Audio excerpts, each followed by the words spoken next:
Yes, I'm not getting. Okay. When we hit record. This conference will now be recorded. And you may start if you wish, Dr. Blaine. Thank you. Good morning, everyone. Welcome to November 10th, 2020 Policy Committee. We'll start with the top item on the agenda, the minutes review. Is there a motion to approve the minutes from the last meeting? Move. I see Mr. Giacalone moved and Dr. Bechtel seconded. All in favor say aye. Aye. Aye. Opposed? Hearing none. Let's move on to the rule review update. All right, thank you. Nothing to do with this, but I did want to let you know that we do have an update that the CME rules were released from CSI in late October, and they have been filed with JCAR, and we have a rules hearing on December 4th. So we are making progress on that. And then there are 3 dietetics rules ready to be filed with CSI, and those either have been filed or they will be filed this week. So those are moving forward as well. So we are making good progress on our rules and getting things out of CSI, which is good. And I also did have an email from CSI yesterday on the 3 sets of rules that the comment deadline ended on November 6th, which was the radiologist assistant, the exposure-prone invasive procedures, and the hearing rules. We received no comments on those, and we had a question from CSI about that, so we may get those out soon as well. If we do, I am going to wait until January to file those so that we don't fall into the December carryover period with JCAR, which extends our jurisdiction. So it's recommended if you're close to December or you're going to have to do things in the month of December to wait and file those in January. So we do continue to make progress. Does anyone have any questions? Okay, seeing no questions, let's go over the rules at CSI. Okay, so 2 packages of rules at CSI, their comment period ended. The first was the personal information systems. Those relate more to internal board policies, and we received no comments on those.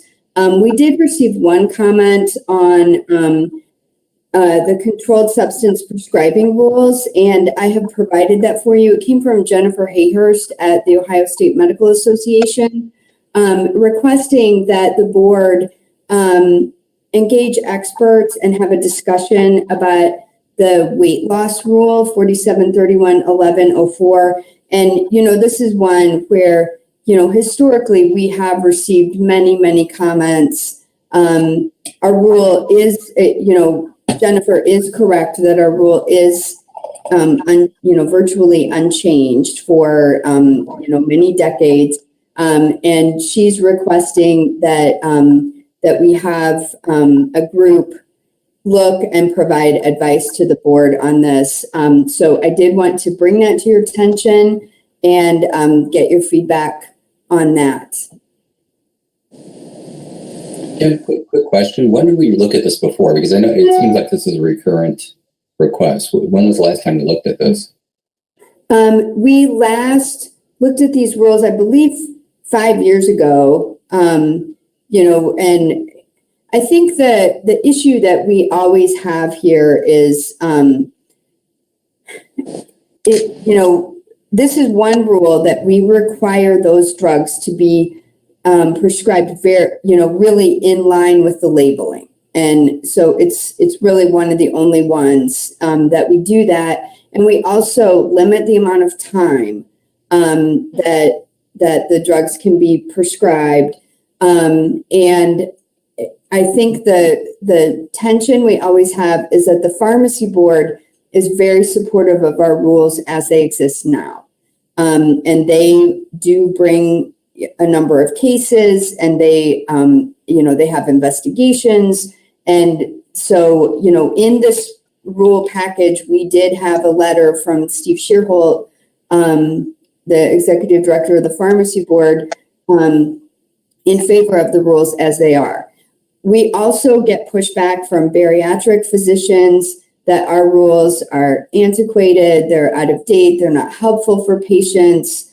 So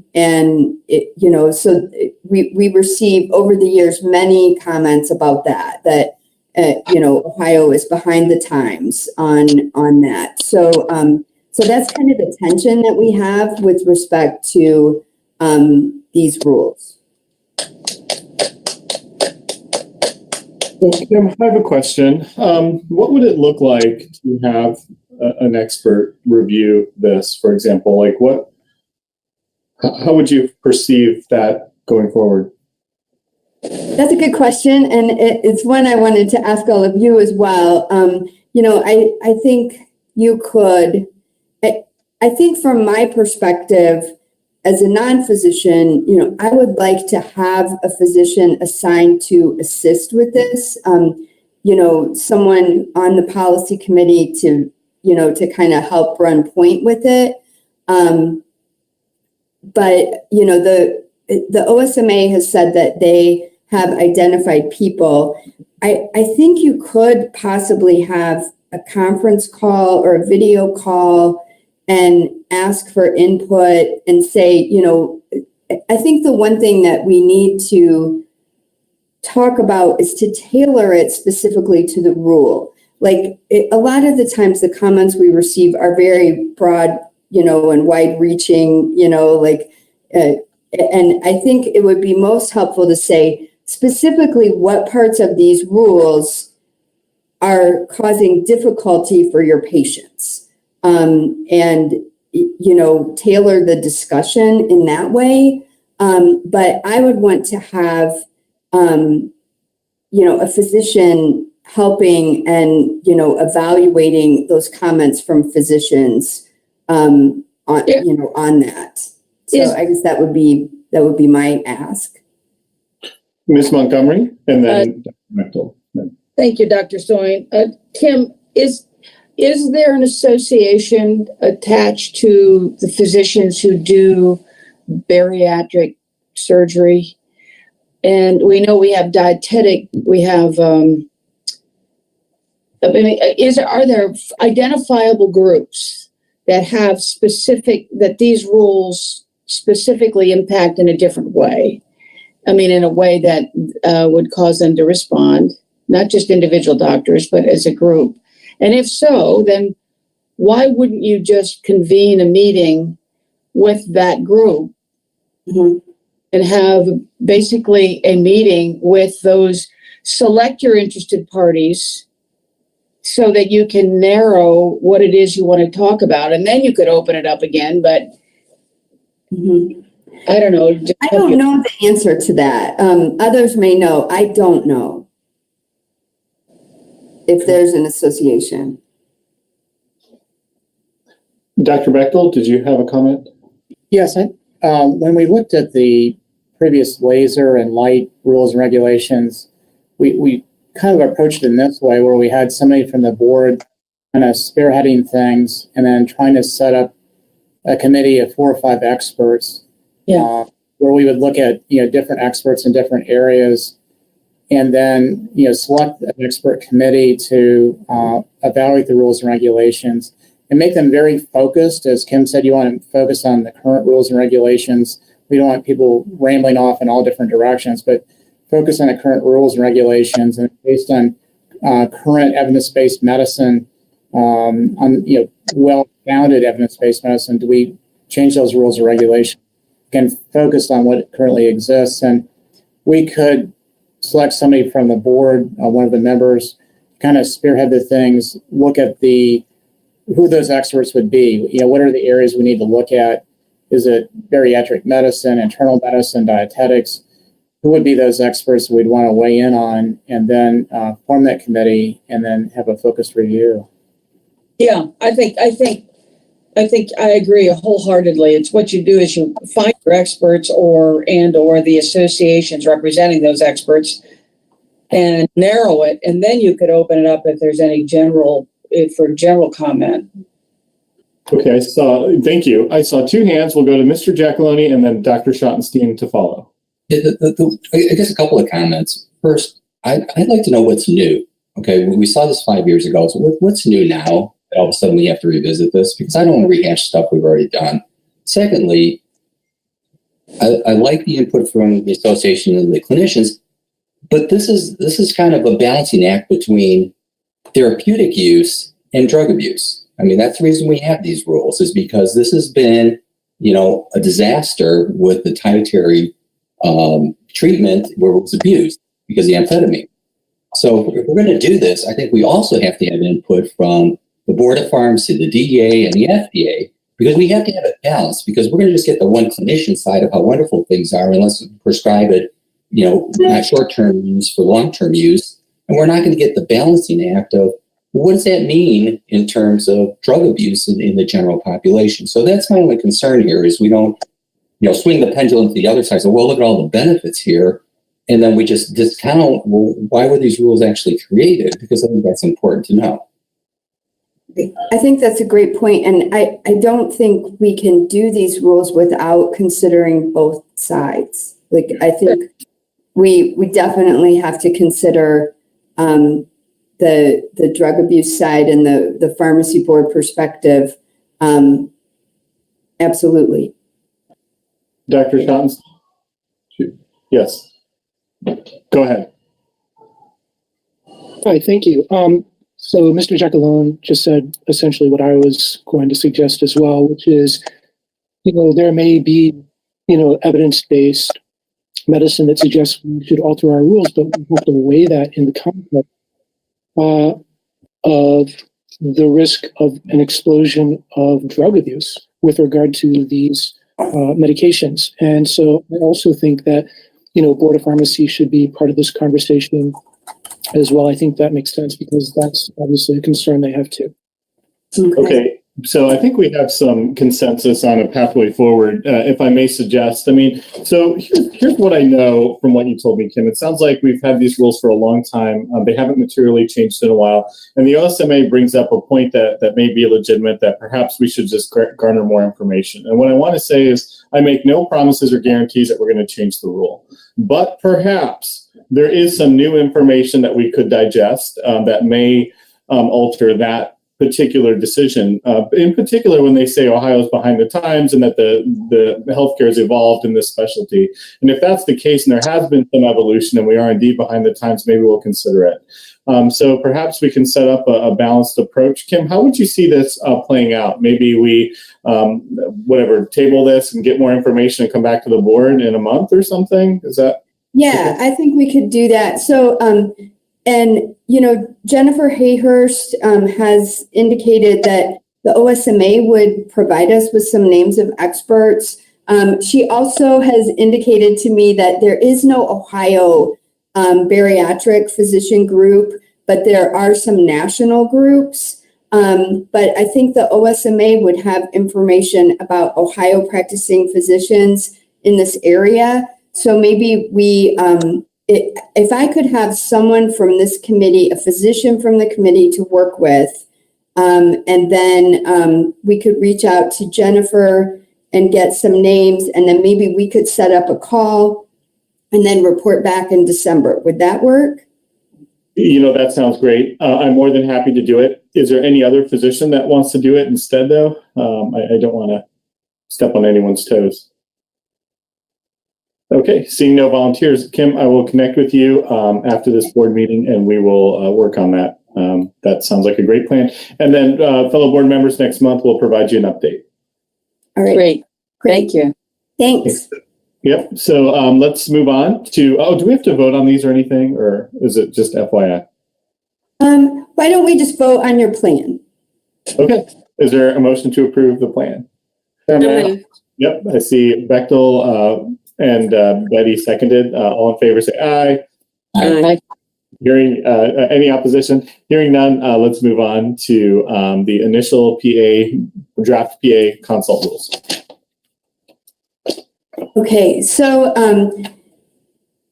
we have House Bill 203 that passed that allowed for PAs to enter into consult agreements with physicians. Our consult agreement rules for physicians are barely effective. So they became effective October 31st. So this rule also, or the statute, doesn't become effective until December 16th, I believe. But the nursing board also has to promulgate some rules. I've talked to representatives from the pharmacy board and the nursing board. The pharmacy board is working on their rules. The nursing board is going to work on their rules later. They're not currently working on theirs, but I did send them our physician rules so they could see them. And so I just took a stab at drafting consult agreement rules. It's essentially, substituting PA for physician in most places. So there's not a lot of substantive changes.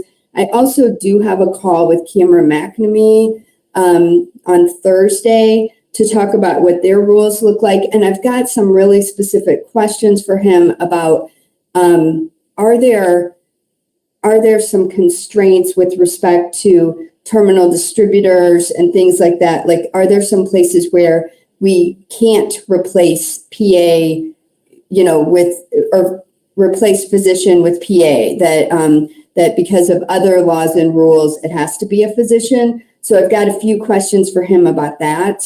And we'll see what their rules look like. But this is just my first attempt. So I would like, your feedback on that. But obviously it's a work in progress as we work through this. Tim, I had a question about 473207 CE. It's on page, I think it's page 6 of 14. Okay. It's a physician assistant holding prescriber number and who has been granted physician delegated prescriptive authority by a supervising physician shall not prescribe any drug or device to perform or induce an abortion. Just in terms of, you had just mentioned about replacing PA versus physician. I didn't know if that was a rule already in place for PAs or if that was one where you had. That's a statute already in place for PAs. Okay. All right. I didn't, a question that I had was that for patients who have a miscarriage, we can give them medication if they desire versus having a procedure done. And the term abortion, we use, like if they have a missed abortion, and I didn't know if that would apply to that particular medication. And I'm not really sure if there are a lot of physician assistants working with obstetricians. So this would not be for an elective abortion, but if a patient had a miscarriage, which we term as a missed abortion. Okay. I think that's a little outside of what we're talking about here, but I could talk to you offline about that and provide you with the, I believe that's statutory for PAs, that it is a prohibition. But I could certainly provide that to you separately. Okay. All right. But yeah. That was the only question I had. Okay. Thanks. Mm-hmm. Ms. Montgomery? I had a question about, and maybe I'm ahead of myself here, a provision that allows a practitioner to override. I know we talked a little bit about it. Do you feel there's enough? I know that I'm outside of my area of expertise, but is that protection enough? Does that trouble anybody, or I hear that and I say, wait a minute, I'm not sure I want to have that, and I don't have the expertise to other than raise a red flag. But Robert, that's in the existing rules, and I believe it's in the pharmacy board rules as well. That the physician is essentially in charge of this consult agreement situation. I think we're going to need to look at what this means for physician assistants. But that because the rule says practitioner. I mean, we're changing. Right. And that's what the statute changed. And I think that is one of those areas that we need to talk and think about that. But I think the board was very comfortable with physicians overriding. So physicians being in the relationship with pharmacists and being able to override things if necessary. And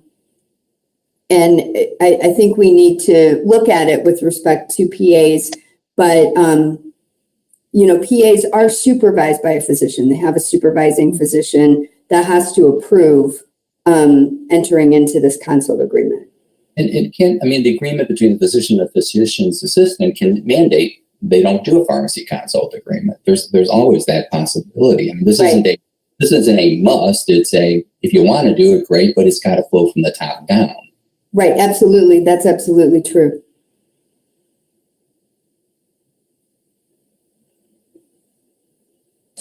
Thank you. Any other questions or comments?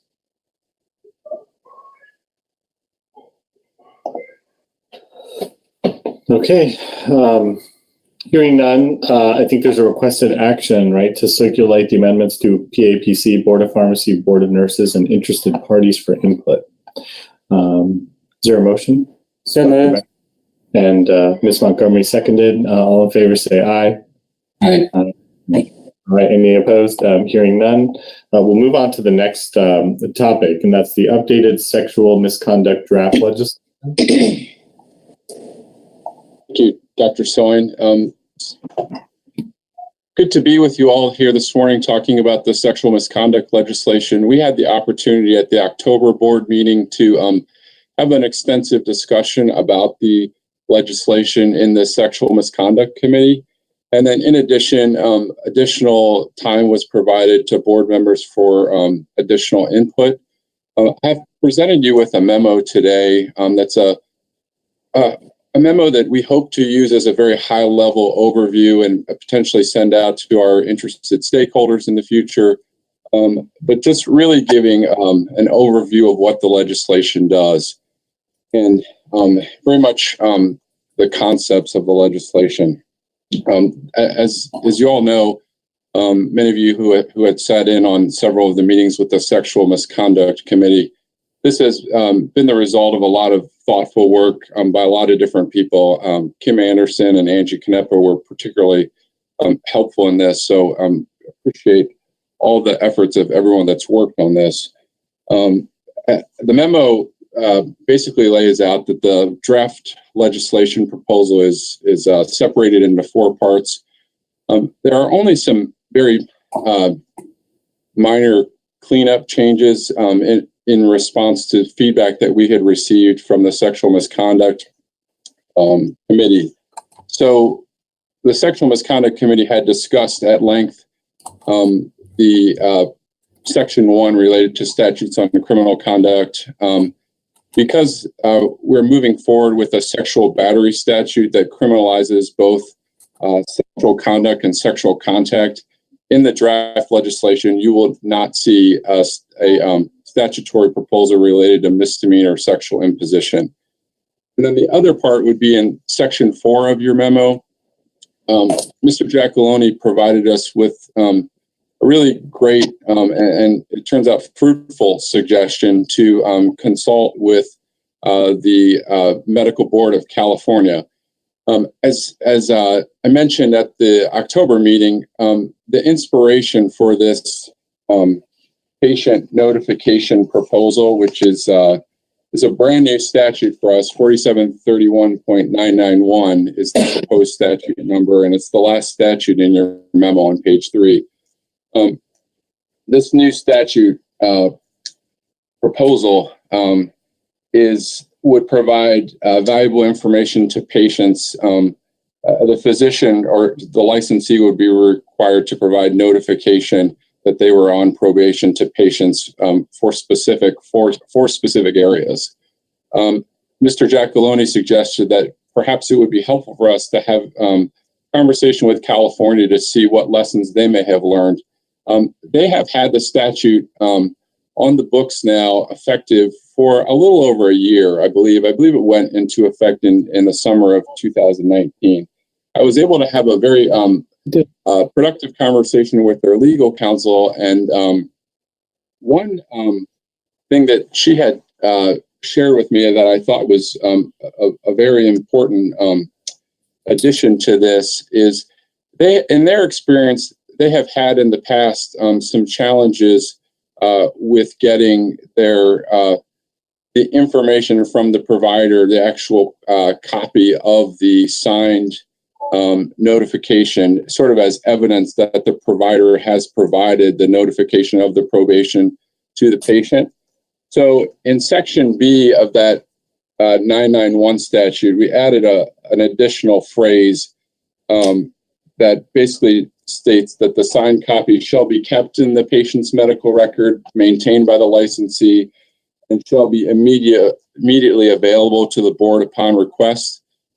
So that will make this easier to be able to find, and if the board would need to check on this, ultimately to obtain that copy. So I think this did, just for purposes of any comment that the committee might have on this, was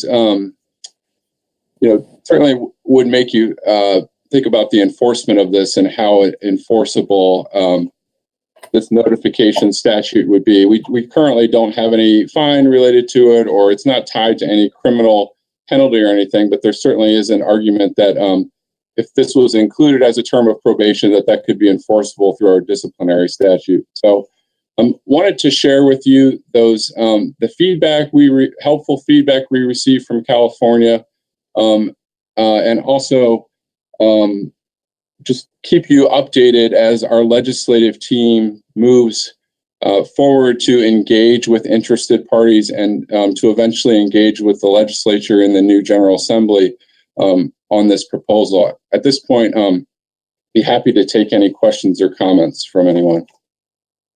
I have a question, if I may. Did you hear of any unintended consequences of this legislation, the California Right to Know Act? Did you hear that there was anything that came of it that was counterproductive in some way? I did not, and I asked that question specifically, and they did not have that to share with me. I think as this was moving through the legislature, there definitely was a tension on the part of what they reached in terms of these 4 specific areas was very much a compromise. There had been a consumer advocate group who really wanted to make every single disciplinary offense a notification if someone was placed on probation. So, I think there was a compromise related to that, but they have not shared. They have not had any adverse consequences, and I think so far all the feedback's been pretty positive. Thank you. Yes, Dr. Feibel. Yeah, I had a quick question. I didn't see it in 4731.991, but I think maybe we should add, and I'm not sure that's appropriate, but I think it might be something about child pornography, any finding of misconduct related to child pornography. I don't think that is in the definition of sexual misconduct that they have in 4731 991A 1A, I guess, on page of the book 72.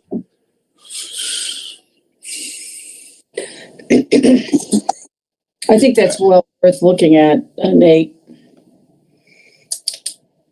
We can definitely look into that. I will say the proposal that is put forward, those 1A through D, all the common thread in all of them is that they involve harm to the patient. So it's very much patient oriented, as are a lot of the statutes in this proposal. It's the physician or the licensed medical professional interaction with a patient. So I think if we would look at something additional like that, we would think the idea of the tie-in to the patient is an important one to remember. So on that note, and maybe I'm off, so you could help me with this, but on page 4 of your memo, 2907.01 subpoint E, the definitions where it says harmful to juveniles, and it lists 1 through 3, and it says quality of any material. Does that definition define what Dr. Feibel's talking about, or am I talking about two different things here? Could you say which statute you're looking at? I guess it's page 4 of the memo, and it's RC 2907.01 subpoint E. It defines harmful to juveniles, and then it defines it's just a definition, but it defines what that is, and it talks about material or performance, and I presume that covered pornography. But so this is the definition statute for criminal, for the whole chapter 2907 sexual offenses. I believe that the way our proposal on the .991 has been is the commission of any sexual misconduct with a patient or key third party. And so I guess the idea of saying if you just had a general statement of child pornography, and there is not a specific relation to a patient, I'm not, as it is currently drafted, there would have to be a hook to the patient themselves. Okay. Thank you. You could draft a separate. We can find another statute to attach it to if you're trying to be pure about your theory of underneath this new proposed statute. I mean, it's not like what you're worrying about is, does it fit in this statute? And I think Dr. Feibel would be happy if it were in some statute. So it may be something to explore. I have a question, if I may, Dr. Soin. Yes, and then after you, Dr. Schottenstein. Are you suggesting to do away with the statute on sexual imposition? Ms. Montgomery, we are not suggesting to do away with that statute by any means. What we are just saying that the medical board is not putting forth a proposal to change the statute in such a way that we would include specific medical board licensees in that statute. Presently, medical board licensees are not included in that statute, and so we would not be touching the 2907.06 statute as it exists. Okay, you're just making it applicable through another statute. Correct. We are the proposal takes care of both the sexual contact and the sexual conduct in one statute, and then differentiates the level of offense based on if it's conduct, intercourse, or the contact. Yeah. So, with regard to, first of all, I thought your memo was very well written. Nicely, easy to read, understandable, and I know it must have been difficult to write. So well done. Kudos to you. May I ask about failure to report? I just find it interesting that in our penalty section under the failure to report, we're all up in arms and make it a misdemeanor 1 if we reveal information of an investigation, but we only make it a minor misdemeanor to fail to report. And I'm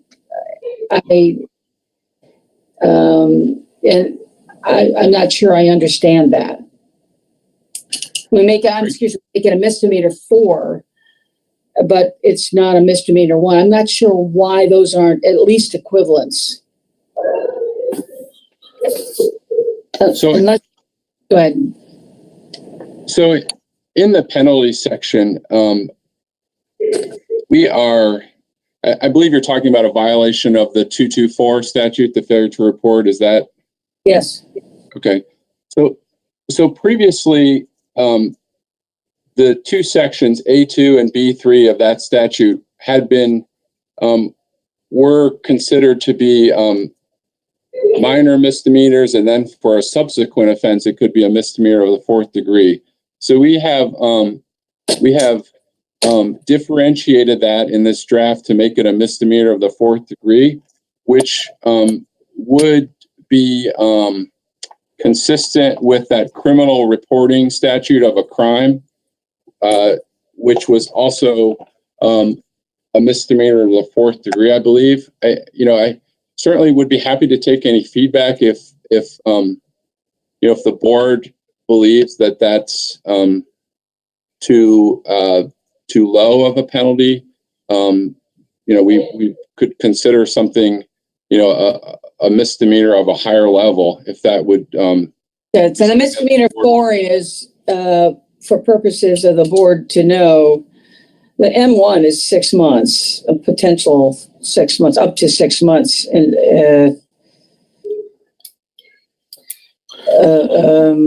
I forget what the amount of the fine is, but the M4 is, what is it? Yeah, off the top of my head, I'm sorry, I can't remember. I believe we're talking somewhere in the 60-day range. Perhaps I can look that up and get back to you. But, all right. But you are correct. I just want to make a comment. I do think this is incredibly important, but keep in mind there's actually a sexual misconduct committee, discussing all of these items. And I think the point of this particular item on the policy committee was actually to review the memo, which in and of itself, I think we'd heard consensus that the memo is well done. And I think it's so important, and I don't want to downplay sexual misconduct at all. And I really think that, if we have formative feedback of that nature, that committee might be a more appropriate place to discuss that.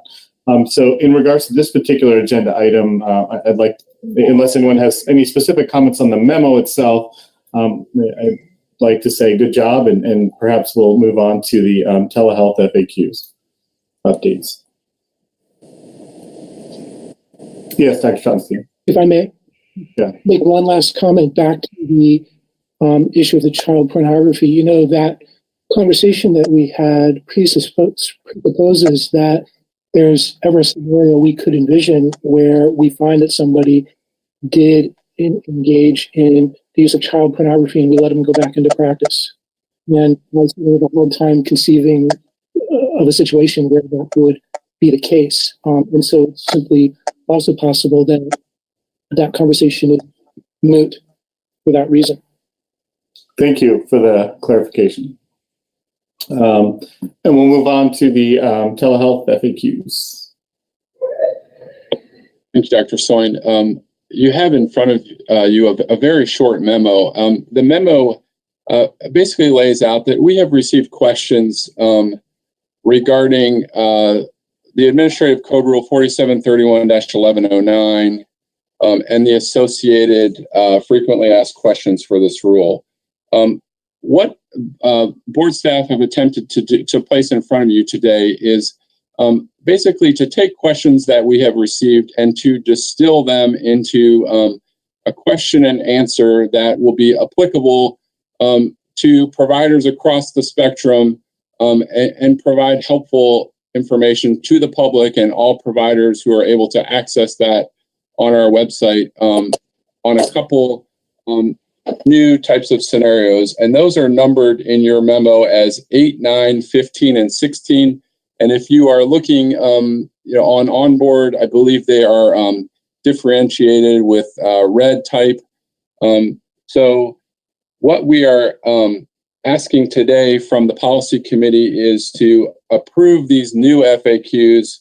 There have not been any substantive changes to any of the existing FAQs. There's been a little numbering change, but nothing substantive.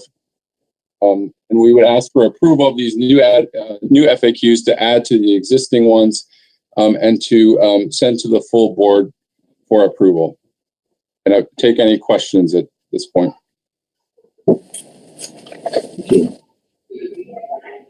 Any questions? Seeing none, is there a motion to approve? Dr. Bechtel, second. Sherry Johnson. All in favor, say aye. Aye. Any opposed? Hearing none. Let's move on to the legislative update. Good morning, and thank you for allowing me to provide the legislative update before the committee. Over the past month, the legislative team has been preparing for the lame duck session, which kicks off with committee hearings starting today. We are waiting for language to be officially added into 2 bills, and we are closely monitoring several others for legislative movement. On Senate Bill 246, the Occupational Licensing Reciprocity Bill, we have worked with the committee chair and the bill sponsor to address some of our concerns regarding the retention of the board's ability to make a determination on whether or not an applicant has adequately met Ohio's qualifications for licensure. We did receive a draft of the substitute bill, an updated draft, I should say, and it included most of our requested changes, but did not include our original requests in their entirety. We do appreciate the willingness of the sponsor to work with us and make some compromises. We expect that the substitute bill will be adopted at the next Senate committee hearing, and it is not currently scheduled. Senate Bill 364 is the Interstate Medical Licensure Compact. The legislative team traveled to meet with the bill sponsor in her district last week to express our concerns regarding this language. She seemed to understand our concerns, and she advised that she would take all of that information into consideration. House Bill 263 is the other occupational licensing bill that we continue to monitor. This is the bill that would require the board to provide a comprehensive list of criminal offenses that would prevent a person from becoming licensed in Ohio. Since the last board meeting, we have been working with several other healthcare boards to develop a solution to our issues with this language. We also continue to monitor House Bill 492, which would expand the ability of physician assistants to perform procedural sedation for the purpose of rapid intubation. We are aware of several stakeholders that have expressed opposition to this language. It has a hearing today, and it's just sponsor hearing or sponsor testimony, so we don't expect anything to happen with it, but we are absolutely watching this extremely closely.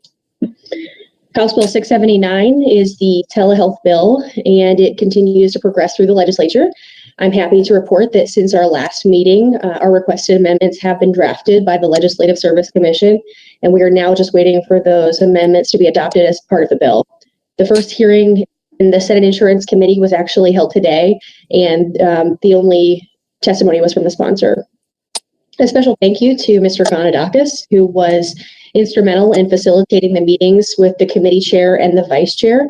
And also thank you to Dr. Feibel, who has offered to submit testimony in support of the bill on behalf of the board, either written or in person if his schedule allows. Several other bills have been added to the legislative tracker since our last meeting.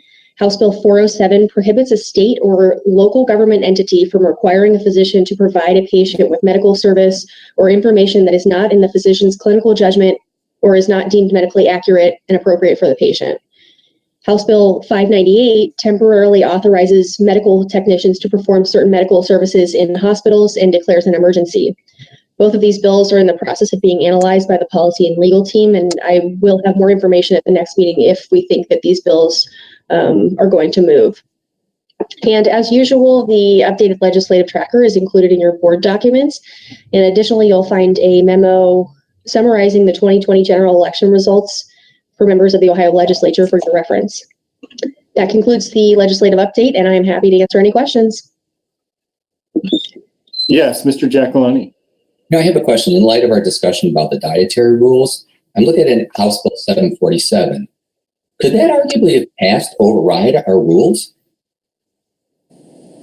I'm going to have to refresh myself here on. Sorry, the dietary rules talk about prescribing within the confines of the FDA requirements. And I'm reading this rule that says physicians are basically absolved from any action by the state regulatory boards, nursing and medical board, if they require somebody to prescribe within the approved FDA requirements. Yes, so I believe, I'm sorry. Sure, go ahead. Yeah, I think that was some of the concerns that we expressed with this bill. That was something that Kim and Nate had brought up, and so that is something that we're watching and we're concerned about. So I guess my question is, now we become an interested party. Are we more than an interested party, especially if we decide we want to keep the dietary rules as they are, because this is going to be a problem? Sure. Yeah. I mean, we can, any of these bills, I guess it should be noted that, the board position is obviously, extremely important to express, but it's not the be all end all. We can be an interested party and oppose it. And maybe, just because it says that on the tracker doesn't mean that we don't have concerns, that we're not, working on it or watching it.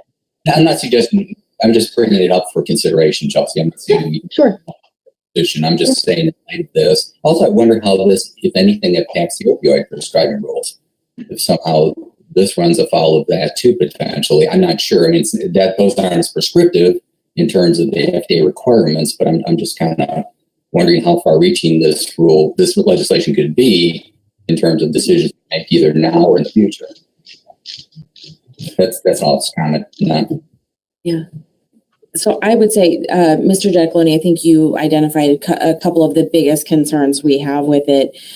We don't anticipate this bill moving at all. And so I think we'll certainly up the discussion if it receives any more hearings. If we're anticipating any movement, we would, and I'm certain that the pharmacy board will, we'll have conversations with pharmacy as well. If we detect any movement, we would definitely strengthen that position a bit.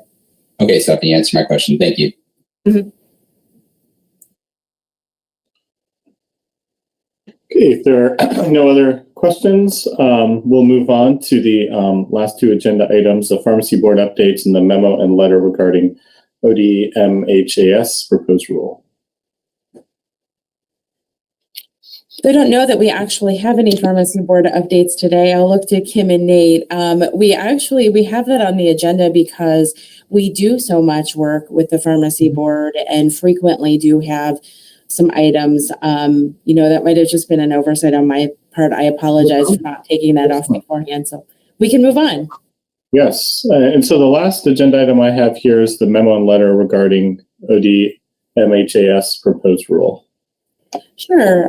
That memo was added in this weekend and really just as an informational memo to you all regarding a letter that the board received through Dr. Schottenstein from a group of physicians at the Department of Mental Health and Addiction Services.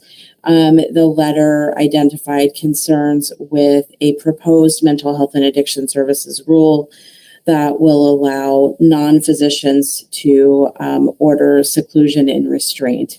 And, looking at it through our medical board lens, that is not prohibited under our laws and regulations today, according to our legal research. And, we appreciate the letter from the physicians, but, really our lens is that nothing prohibits that today from our rules and law.